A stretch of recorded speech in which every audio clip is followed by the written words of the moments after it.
የኔ ዓለም ነይ ደብረ ታቦር ካደኩበት አገር የታሪክ ማዕከልነት የገነነባት ሴባስቶፖል ምልክት የተደረገባት የነገስታትና የጀግኖች መንፈስ የሚናኝባት ጥንታዊቷ ጁራ ያሁኗ ታሪካዊት ከተማ ደብረ ታቦር በአማራ ክልል በደቡብ ጎንደር ዞን እምብርት ላይ የምትገኘው ይቺው ከተማ የኢትዮጵያ ስልጣኔ ሕያው ምስክር ናት።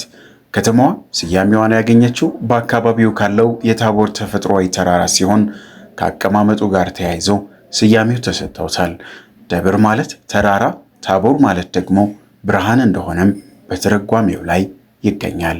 ለዚህም ደብረ ታቦር የብርሃን ተራራ የሚል የተሟላ ትርጓሜ ትይዛለች። ከመዲናችን አዲስ አበባ 667 ኪሎ ሜትር ርቀት ላይ እንዲሁም ከታሪካዊቷ ጎንደር ከተማ በስተደቡብ ምስራቅ አቅጣጫ 100 ኪሎ ሜትር ርቀት ላይ ትገኛለች።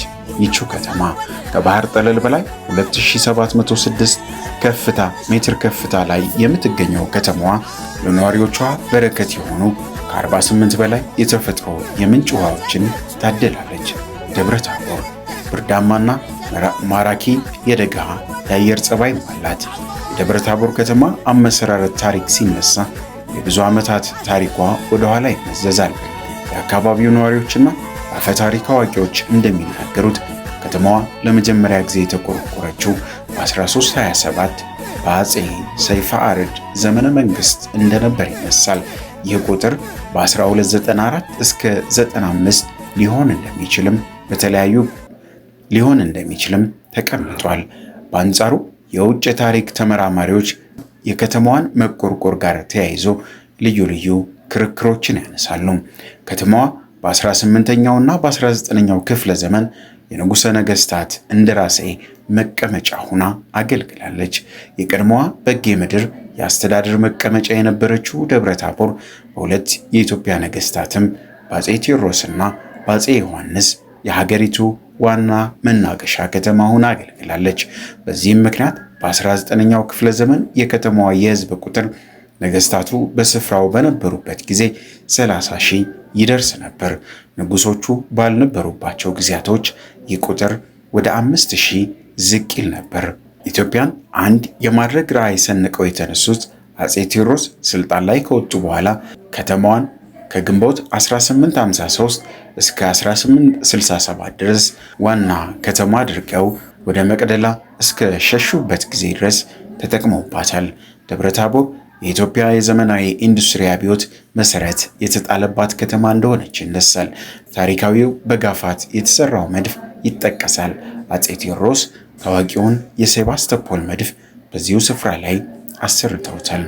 የ20ኛው ክፍለ ዘመን መግባትን ተከትሎ ደብረ ታቦር ዘመናዊ ከተማ መሆን ጀመረች።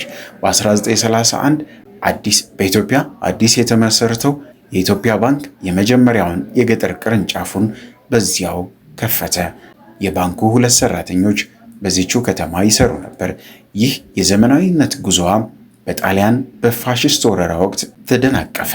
ሚያዝያ 28 ጣሊያኖች ከባህር ዳር በመነሳት ከተማዋን በተቆጣጠሩበት ጊዜ ይህ አስተዳደራዊ ፍላጎታቸው በዚቹ ከተማ ተጀምሮ የነበረው ወታደራዊና አስተዳደራዊ ፍላጎታቸው ከፍ ብሎ የቴሌግራፍ ቢሮ ከፈቱ። የፖስታ አገልግሎትንም ጀመሩ። ከጎንደር ከተማ በደብረ ብርሃን በኩል አድርጎ ወደ ደሴ የሚዘልቅ መንገድንም ሰሩ። ነገር ግን የአካባቢው አርበኞች የባዕድ ቀንበርን አልተቀበሉም ነበር።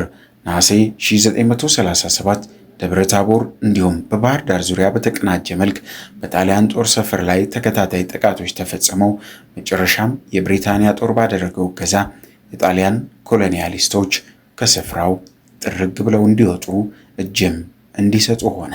ከዚህ በኋላ ነፃ ሆነች።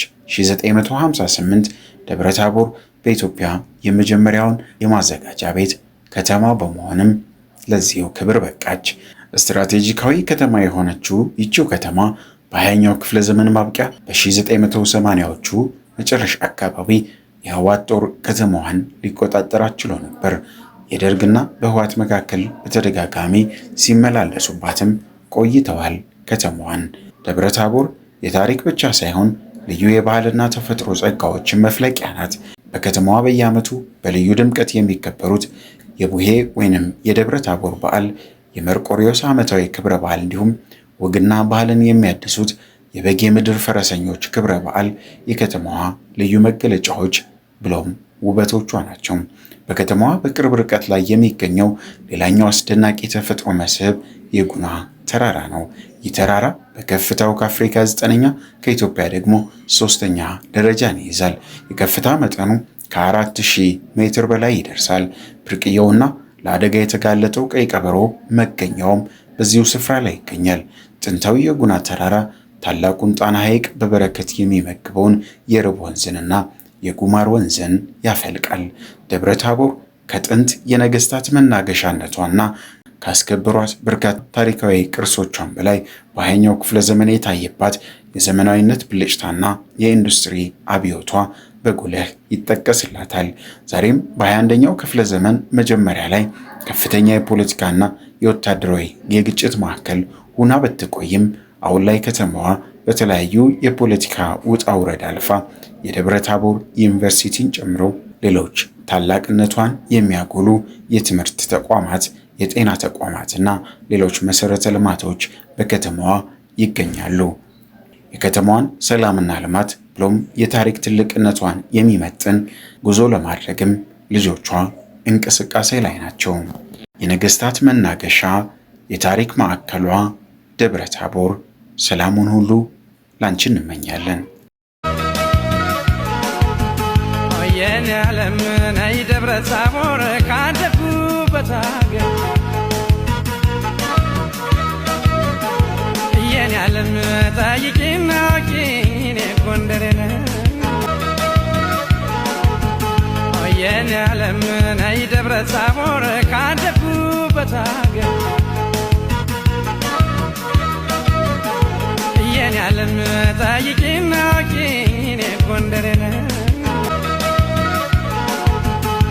የኔ ዓለም ነይ ደብረ ታቦር ካደኩበት አገር የኔ ዓለም ጠይቂና ኪኔ ጎንደሬ ነኝ የኔ ዓለም ነይ ደብረ ታቦር ካደኩበት አገር የኔ ዓለም ጠይቂና ኪኔ ጎንደሬ ነኝ የኔ ዓለም ነይ ደብረ ታቦር ካደኩበት አገር